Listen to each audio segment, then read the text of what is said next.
Public protection follows public duty. That was the sentence.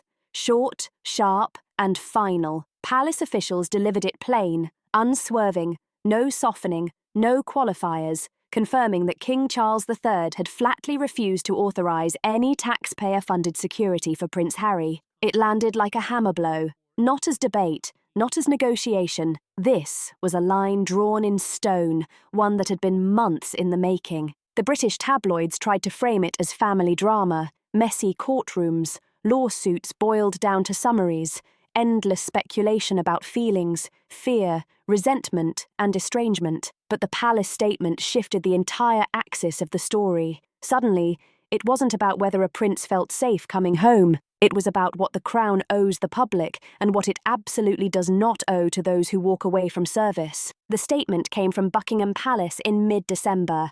After exhaustive consultations with the Home Office, senior constitutional advisors, and the Royal and VIP Executive Committee, the very body that decides who qualifies for state-provided protective services. Every word was precise, chosen to leave no room for misinterpretation. Officials emphasized that this decision was not punishment, retaliation, or a withdrawal of affection.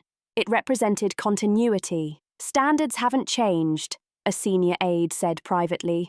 But the circumstances have, and in that distinction lies everything. Because under the modern British constitutional framework, protection isn't automatic. It is conditional, functional, and tied to duty, not personal preference. Protection funded by the state is not a birthright.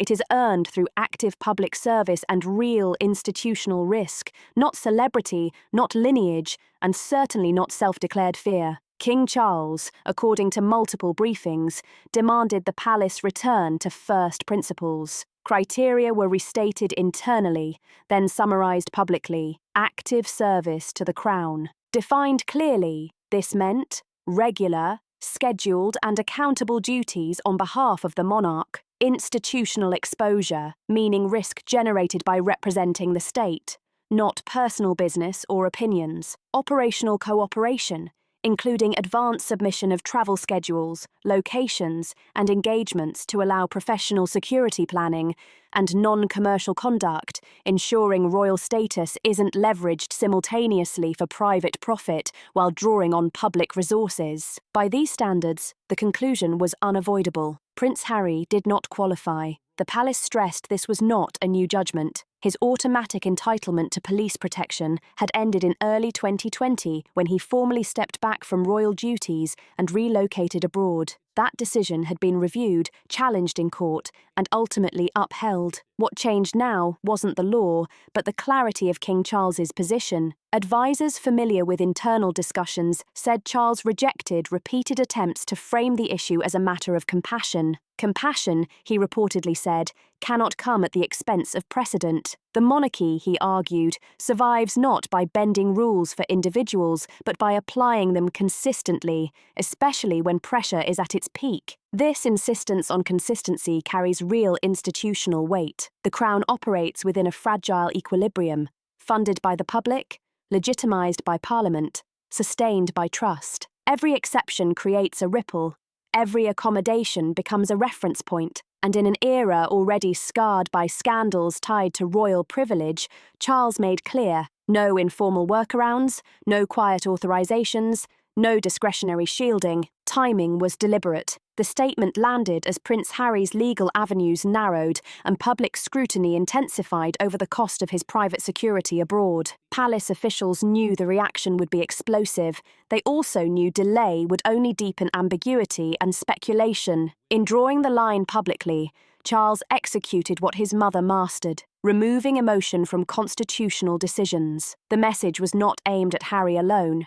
It was addressed to ministers, courts, taxpayers, and history. Step away from Crown duties, and you step away from Crown protections. Choose autonomy and accept the costs. Invoke fear while rejecting cooperation, and the system cannot function. Behind the scenes, aides described a quiet but unmistakable shift. The long-running narrative of grievance, carefully cultivated through interviews, documentaries, and memoirs, began to strain because, for the first time, the palace was not reacting. It was defining the frame. And in that frame, the story was no longer about a prince seeking safety. It was about a former royal demanding privilege without obligation. The curtain, it seemed, had begun to slip. In the days following King Charles's historic declaration, refusing to fund Prince Harry's personal security using public resources, the British press, constitutional experts, and even international observers struggled to comprehend what had actually occurred. This was no mere royal snub. It was a strategic correction to a narrative that had spun out of control. It was the moment the monarchy stopped absorbing the consequences of Harry's choices. For years, Prince Harry had maintained a single, unwavering public claim. He and his family were in danger. That returning to the UK without taxpayer-funded police protection exposed him to grave risk. This fear fueled a slew of legal actions, multiple lawsuits, appeals, public speeches and media appearances, all designed to prove he deserved state protection, despite stepping down as a senior working royal. King Charles, perhaps for the first time without euphemism, made clear Harry's claim rested on selective disclosure, inconsistent behaviour, and misuse, or misunderstanding, of institutional security protocols. Contrary to popular belief, royal protection is not granted by birthright. It's a tiered system overseen by the Royal and VIP Executive Committee, which determines eligibility based on current working status within the monarchy, level of public exposure due to official duties, threat assessments by MI5 and Scotland Yard, itinerary compliance, and advanced coordination of residence locations and travel. Cost-benefit evaluation ensures protection is earned through duty, not inherited through blood. By these standards, Prince Harry no longer qualifies. Since stepping back from royal duties in January 2020, a voluntary decision announced on Instagram, Harry and Meghan have not fulfilled any ongoing official obligations on behalf of the Crown. The King's stance was firm. Protection for working royals is anchored in service, not sentiment. Choose freedom from duty, and you release the privileges attached to it. Behind the scenes, government officials had long expressed frustration. Despite claiming fear, Harry repeatedly failed to submit travel itineraries when visiting the UK. Security teams couldn't map his routes, pre-scan venues, or allocate officers. A former high-ranking Home Office official, speaking anonymously, said, "It's not about whether someone is loved or disliked, it's about procedure." Harry didn't just want protection, he wanted to dictate terms, undermining the entire security infrastructure. In a damning contrast, viral CCTV footage showed Harry walking alone on a London street, no bodyguards, no security detail, while his legal counsel argued in court that his life was at risk. The clip, shot just days before a hearing, sparked debate. Was the fear real or rehearsed? Meghan responded swiftly. Within 48 hours of Charles's declaration, she appeared on the cover of The Atlantic with the headline, "Unprotected, a Duchess Alone." Tearfully, she described her life as a target and accused the British press of complicity in the violence, repeating long-standing claims of racial bias and emotional neglect by the royal family. Coincidentally, the release of her Netflix series The Return and pre-orders for her new memoir, Chapter 2, were announced the same week. Analysts noticed a striking pattern. Every public escalation from the royal side was met with a pre-planned Sussex media rollout, portraying Meghan as both victim and symbol of resistance, but public patience was running thin. A former BBC royal correspondent observed, "When every rebuttal is tied to a media product, it becomes impossible to separate pain from profit, and that's where the monarchy decided to draw the line." Meanwhile, a more troubling financial subplot emerged. Leaked Clarence House memos revealed £1.75 million in unpaid security costs linked to Harry and Meghan's quasi-official US appearances since 2022, visits to UK embassies, speaking engagements under royal titles, and appearances requiring diplomatic protection quietly accumulated. Princess Anne, who now oversees operational royal logistics, notified California authorities that the outstanding amount had been reclassified as irrecoverable, state-linked expenditure, effectively declaring it a bad debt. This move wasn't just financial, it was symbolic. Princess Anne's warning sent a message loud and clear. The monarchy would no longer clean up behind ex-royals who behave like private citizens but still expect public coverage. It also reignited scrutiny in Parliament, with MPs asking how many times the Home Office had quietly covered Sussex-related events and whether public funds were indirectly diverted. The conversations inevitably referenced the damaging scandal around Prince Andrew's £12 million settlement in the Epstein case, largely funded through opaque royal financial channels. King Charles issued a blunt internal directive: "We cannot afford another Andrew, financially, morally, or institutionally." That line later surfaced publicly during an offhand remark in Yorkshire. The monarchy must earn its place every single day, not inherit it blindly. It was a loaded statement. Beneath the veneer of royal civility was a sharp ideological warning. No more blank cheques for family members opting out of responsibility. Not now, not ever. With a single decision, King Charles signalled a new era in royal governance, one where precedent outweighs sentiment. Accountability outranked kinship. The monarchy's legitimacy must be defended, not just against scandal, but against selective exploitation from within. In the eyes of the institution, Harry and Meghan were no longer outliers. They were test cases, and every step they took would now define how the modern monarchy survives in the age of optics, litigation, and monetised victimhood. As public scrutiny intensified following Charles's firm refusal to fund Harry's personal protection, another phenomenon was quietly emerging: the rise of a media ecosystem built around curated vulnerability. While Charles clarified official security protocols, working status, scheduled disclosure, and institutional alignment, Meghan and Harry's team pivoted. They reframed the refusal not as policy, but as abandonment across social platforms. Carefully staged imagery began circulating: Meghan clutching her children behind tinted windows, Harry glancing over his shoulder at airports, grainy paparazzi shots enhanced with dramatic overlays. None of these were actual security breaches.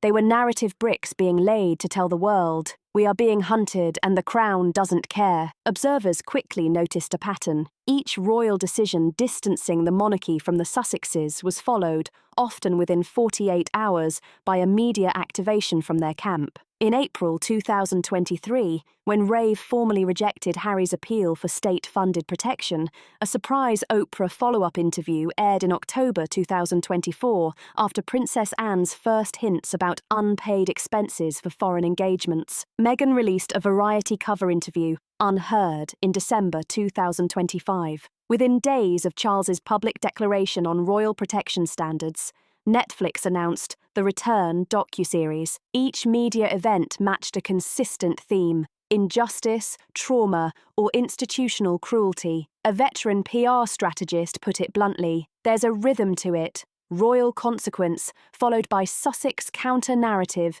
It's not coincidence, it's tactical." Harry's memoir Spare sold over 3.2 million copies globally in its first week, and many of those sales were driven less by protocol revelations than by raw, curated emotional conflict. The book detailed his mother's death, strained family ties, and mental health struggles, but also specifically implied that the monarchy was indifferent to his security and well-being. Yet a glaring contradiction appeared. If the Crown truly didn't care, why were security requests still processed, appeals reviewed, and partial protection funded via diplomatic channels? Buckingham Palace's silence was interpreted by the Sussex camp not as restraint, but as validation, fueling the media machine. Meghan's podcast, Archetypes Unfiltered, launched with an episode titled Walls Built in Gold, focusing on her experiences behind palace gates, framing even the highest forms of luxury as cages of neglect. One soundbite went viral. "The scariest place I've ever felt alone wasn't in Los Angeles,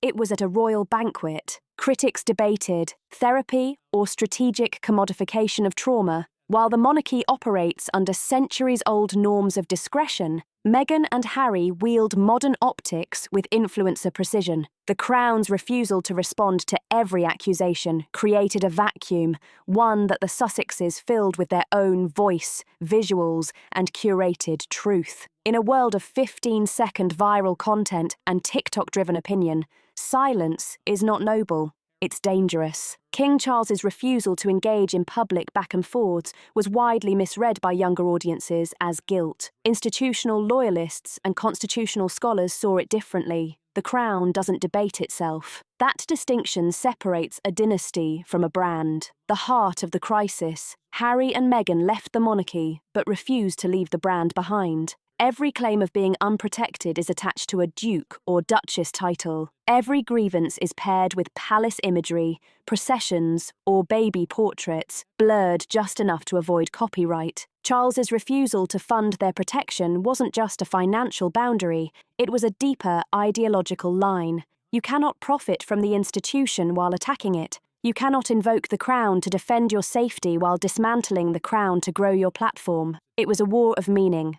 Entitlement versus duty, modern victimhood culture versus ancient institutional expectation, and for the first time, the monarchy refused to blink. While media attention focused on Charles's bold declaration and Meghan's public reactions, a quieter, more consequential battle unfolded inside Clarence House, in the accounting rooms and in diplomatic channels connecting London and Sacramento. At the centre stood Princess Anne, the monarch's most principled and unshakable sibling, tasked with overseeing operations during Charles's ongoing health and legacy management. Anne had inherited a portfolio that most royals avoid: financial reconciliation, international coordination, and quiet management of legacy disruptions, a diplomatic term for headaches left behind by Prince Andrew, and now increasingly by Harry and Meghan. In October 2025, her office formally submitted an internal audit report to the Lord Chamberlain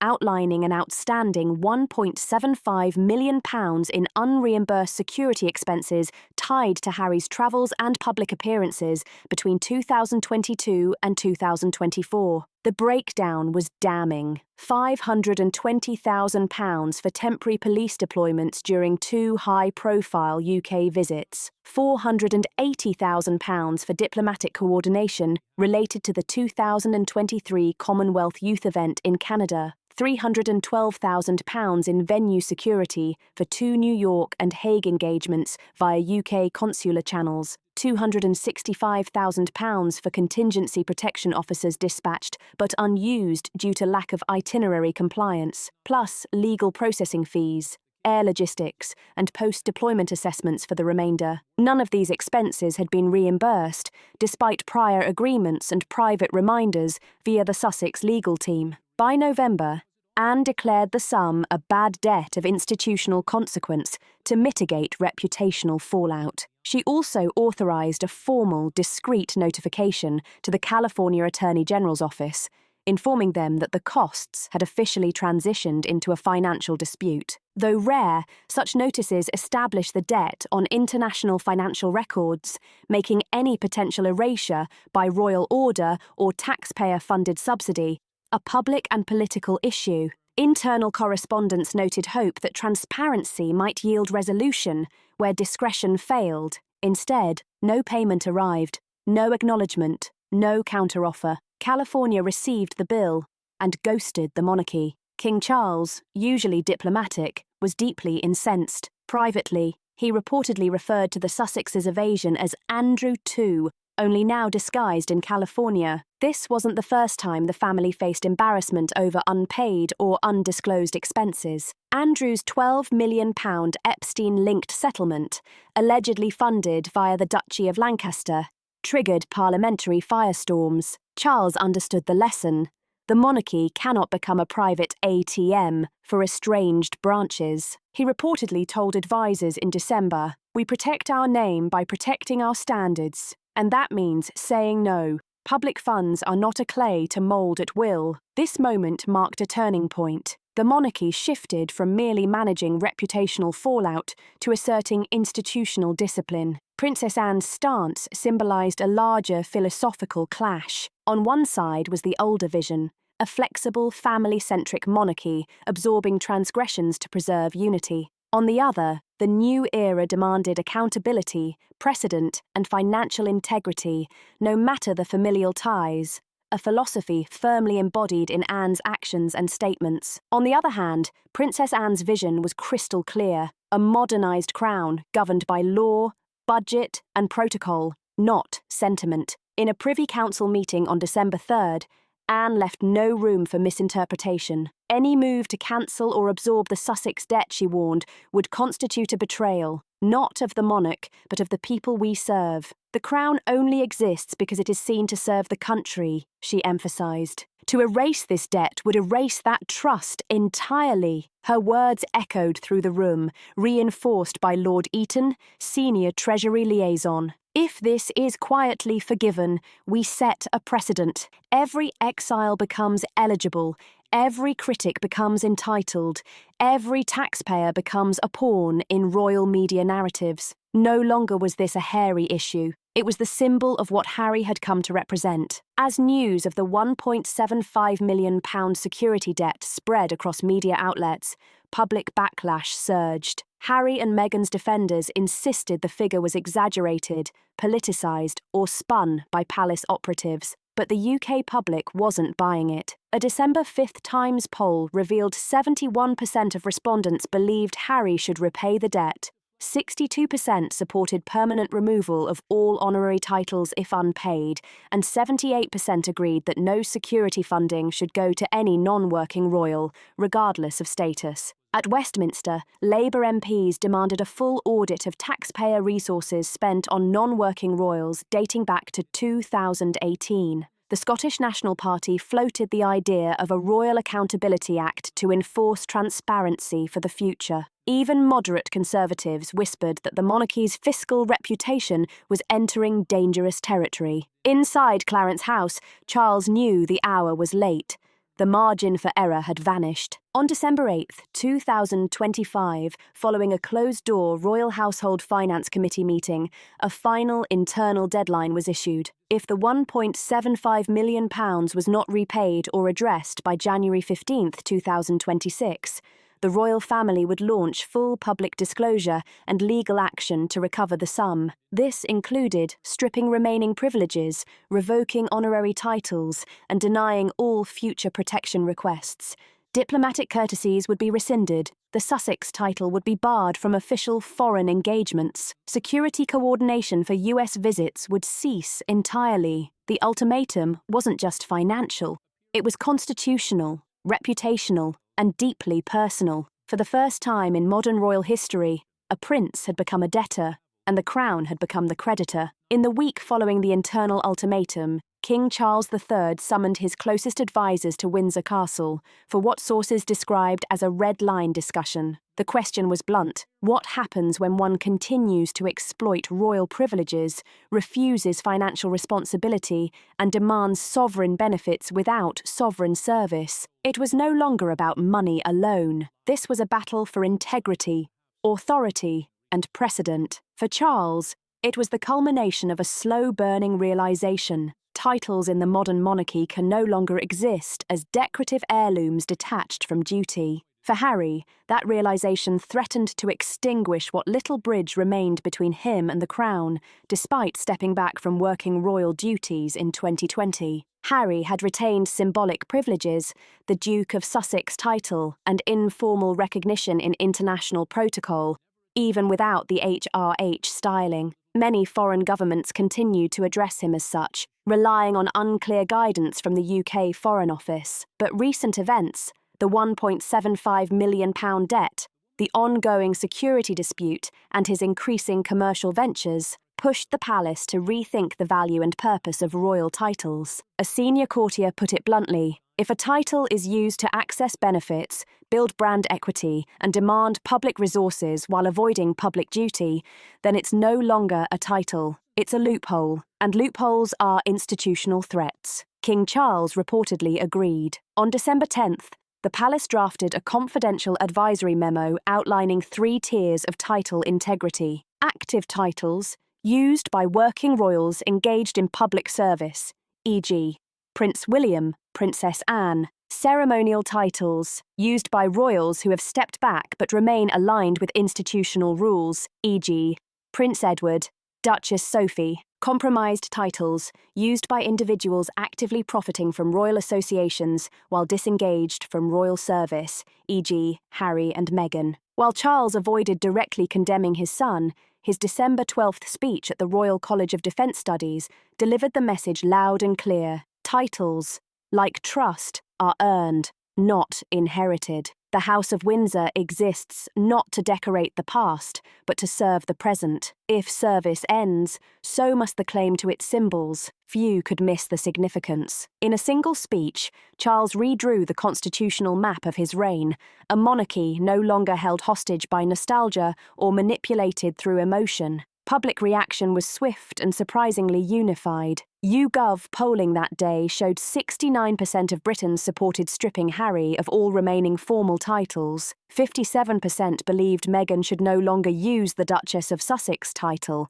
and 81% agreed that protection and privileges must be tied to official service. The Crown had made its case, and the public backed it, almost on cue. Meanwhile, Meghan appeared on a California livestream panel about legacy and voice. Without naming the king, she claimed, "When we're punished for stepping back to protect our peace, that's not tradition. That's control. That's silencing." The familiar tactic of reframing institutional boundary setting as abuse was deployed, and for her loyal followers, it worked. Hashtags like hashtag silenced by the Crown and hashtag let them be free trended within hours. But this time, something had changed. The monarchy had drawn lines that even media spin couldn't erase, and the Sussex camp's usual playbook, hashtag activism, curated victimhood, and media timing, was running up against the hard wall of institutional discipline. Even American outlets like The Atlantic and The New Yorker, once sympathetic, started asking the tough questions. If Harry and Meghan wanted peace, why cling to titles tied to the very institution they publicly condemn?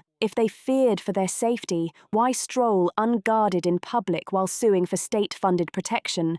And why monetize royal imagery in every product they release? The optics war was heating up, and Charles knew it. Behind closed doors, preparations for a monumental constitutional move were already underway, invoking a royal warrant of revocation. Rare, but not unprecedented. King George V stripped German-sounding titles in World War I, Princess Diana lost her HRH style in 2022, and Prince Andrew's honorary military roles were cut after scandal. If executed, the warrant would strip Harry and Meghan of the Duke and Duchess of Sussex titles, reclassify them officially as Mr. and Mrs. Mountbatten Windsor, and ban them from using royal insignia in any commercial or diplomatic capacity. This was the final, irreversible boundary. Not revenge, not exile, but formal detachment. As one palace aide clarified, the monarchy isn't closing a door, it's sealing a chapter. With the House of Windsor entering a new year,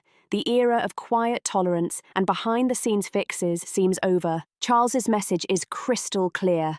No special rules, no privileges for those who reject responsibility. This isn't just about Harry and Meghan, it's about survival of the institution itself. In an age obsessed with optics, monetized victimhood and declining trust, the stakes for Charles, juggling treatment, personal illness, and national expectation, couldn't be higher. Every monarch must set the tone of their reign, and for him, accountability is the legacy, even if it means confronting his own blood. The royal warrant isn't just a threat, it's a constitutional instrument signalling closure, not punishment. If executed, it would reshape the meaning of royal titles forever, conditional honours, revocable by choice and conduct. By refusing to fund Harry's security, demanding repayment of debts, and severing ceremonial ties, Charles is recasting the monarchy from inheritance to duty. He's betting everything on one truth: the public prefers standards over sentiment. As the Sussexes weigh their next move, options are shrinking. Without titles, without UK security, and under escalating scrutiny in both UK and US media, their profitable victim royal brand is fraying fast. The rebel with royal allure image is at risk of collapse.